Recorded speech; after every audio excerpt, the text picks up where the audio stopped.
बहुत समय पहले की बात है। एक छोटे से गांव में राजू और श्याम नाम के दो लड़के रहते थे। दोनों बचपन से ही पक्के दोस्त थे। सुबह खेतों में साथ खेलना, दोपहर में पेड़ों पर चढ़कर अमरूद तोड़ना और शाम को तालाब के किनारे बैठकर सपनों की बातें करना, ये उनकी दिनचर्या थी। गांव के लोग कहते थे, राजू और श्याम अलग नहीं हो सकते, इनकी दोस्ती मिसाल है। शादी और नया जीवन। वक्त बीता, दोनों जवान हुए, गांव में शादियां होने लगी और एक दिन राजू और श्याम की भी शादियां हो गईं। दोनों की जिंदगी नई शुरुआत पर पहुंची। कुछ ही समय बाद राजू के घर एक बेटा पैदा हुआ। उसका नाम रखा गया रवि। राजू की खुशी का ठिकाना नहीं था। कुछ महीनों बाद श्याम भी पिता बना। पहले उसे एक बेटा हुआ और फिर कुछ साल बाद एक प्यारी सी बेटी। उसका नाम रखा गया पायल। अब गांव में राजू और श्याम का परिवार बढ़ चुका था। गांव वाले कहते थे, दोनों की दोस्ती अब तो रिश्तेदारी जैसी हो गई है, क्योंकि इनके बच्चे भी साथ खेलते हैं। संघर्ष की शुरुआत। समय बीतता गया, गांव में काम कम था, खेतों से गुजारा मुश्किल था। श्याम ने ठान लिया कि वो शहर जाएगा और वहां मेहनत करके कमाएगा। वो अपने परिवार को गांव में छोड़कर रोजगार के लिए शहर चला गया। राजू अब गांव में ही रह गया। वो खेतीबाड़ी और मजदूरी करके अपने बेटे रवि की परवरिश करता रहा। रवि धीरे धीरे बड़ा हुआ और पढ़ते पढ़ते 10वीं तक पहुंच गया। राजू बेटे से अक्सर कहता, बेटा, मेहनत से ही जिंदगी संवरती है, तुझे गांव से बाहर जाकर कुछ बड़ा करना होगा। रवि भी यही सोचता था कि वो गांव छोड़कर शहर जाएगा, जहां उसके सपनों को पंख मिलेंगे। मुंबई की पहली ठोकरें। रवि अब बड़ा हो चुका था। 10वीं तक की पढ़ाई पूरी कर वो पिता से बोला, बाबा, अब मैं भी शहर जाकर अपनी किस्मत आजमाऊंगा। राजू ने बेटे के कंधे पर हाथ रखा और कहा, संभल कर रहना बेटा, गांव की जिंदगी आसान है पर शहर बहुत बड़ा है, वहाँ ठोकरें भी लगेंगी। रवि ने हिम्मत से हामी भरी और मुंबई के लिए निकल पड़ा। लेकिन मुंबई सपनों का शहर उसे स्वागत नहीं बल्कि ठोकरें दे रहा था। पहले ही दिन उसे नींद के लिए जगह नहीं मिली। कभी रेलवे स्टेशन की बेंच पर सोया, कभी फुटपाथ पर अखबार बिछाकर। कभी भूख इतनी तेज लगती कि पेट में दर्द होता पर जेब खाली होती। दिन भर काम की तलाश करता, लोग दरवाजे से लौटा देते। कोई कहता, अरे भाई, काम करने वाले बहुत हैं, तुझे नहीं चाहिए। कोई कहता, अनुभव है, अगर नहीं तो जा। रवि का दिल टूटता, पर वो पिता की सीख याद करता, मेहनत कभी बेकार नहीं जाती। संघर्ष से मिला सहारा। कुछ दिनों तक पेट काट कर गुजारा किया। कभी चाय की दुकान पर बर्तन धोए, कभी मजदूरी की। हाथ छिल गए, पैर फट गए, पर रवि ने हार नहीं मानी।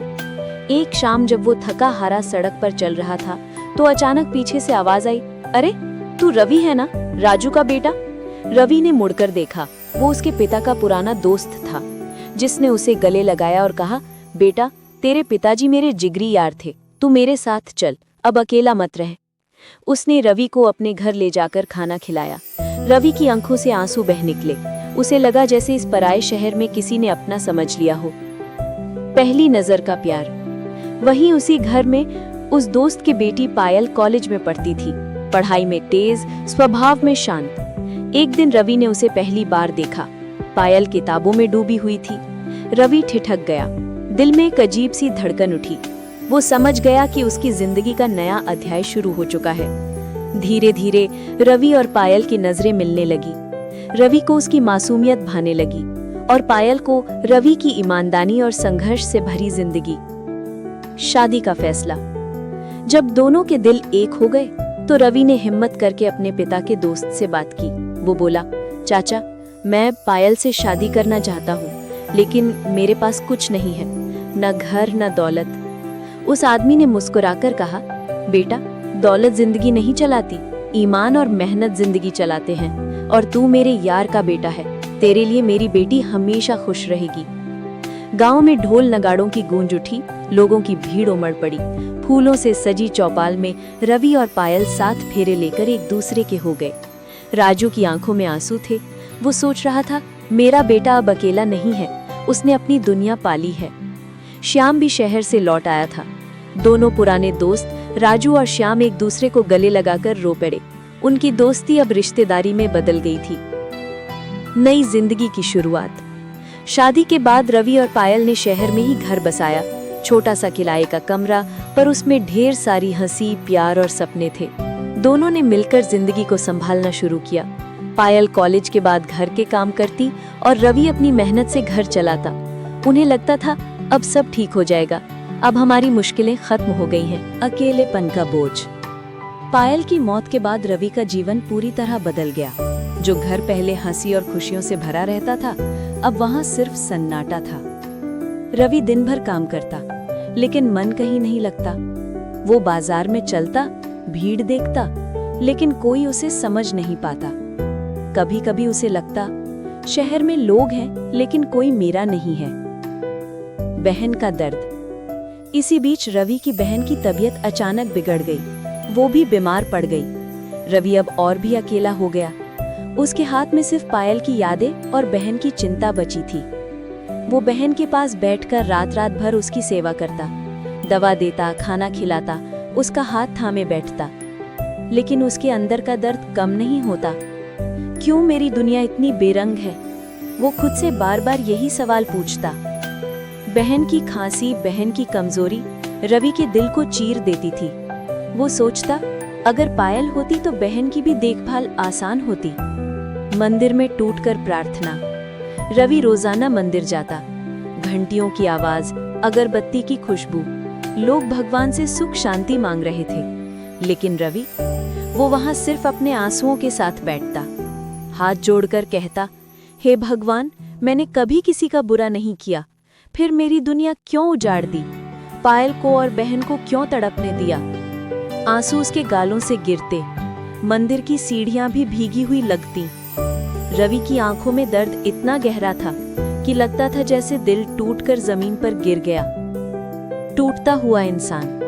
रवि अब हर दिन मशीनों की तरह चलता, काम करता, पैसे कमाता और बहन का ख्याल रखता, लेकिन उसका मन खाली था।